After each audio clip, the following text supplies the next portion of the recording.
ആലുവയിൽ മുസ്ലിം ലീഗ് എറണാകുളം ജില്ലയുടെ നേതൃത്വത്തിൽ നേതൃപഠന ക്യാമ്പ് സംഘടിപ്പിച്ചു. മുന്നൊരുക്കത്തിന്റെ ഉദ്ഘാടനം മുസ്ലിം ലീഗ് സംസ്ഥാന ജനറൽ സെക്രട്ടറി അഡ്വക്കേറ്റ് PMA സലാം നിർവഹിച്ചു. മുസ്ലിം ലീഗ് സംസ്ഥാന നേതൃത്വത്തിന്റെ നിർദ്ദേശപ്രകാരം മുന്നൊരുക്കം എന്ന പേരിൽ സംഘടിപ്പിച്ച മുസ്ലിം ലീഗ് ജില്ലാ നേതൃപഠന ക്യാമ്പ് മുസ്ലിം ലീഗ് സംസ്ഥാന ജനറൽ സെക്രട്ടറി അഡ്വക്കേറ്റ് PMA സലാം ഉദ്ഘാടനം ചെയ്തു.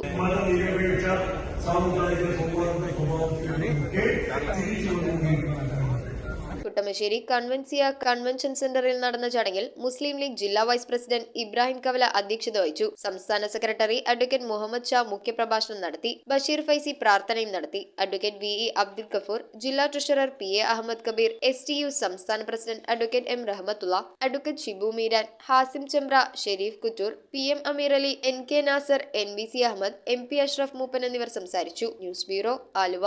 നക്ഷത്ര ഗോൾഡ് ആൻഡ് ഡയമണ്ട്സിന്റെ എറണാകുളത്തെ ഏറ്റവും വലിയ ലൈറ്റ് വെയ്റ്റ് ഷോറൂം ഇനി ആലുവയ്ക്ക് സ്വന്തം. ഇനി മുതൽ light റേറ്റിലും light വെയ്റ്റിലും daily ട്രെൻഡായി അണിഞ്ഞൊരുങ്ങാൻ Aluva Nakshatra gold and diamonds.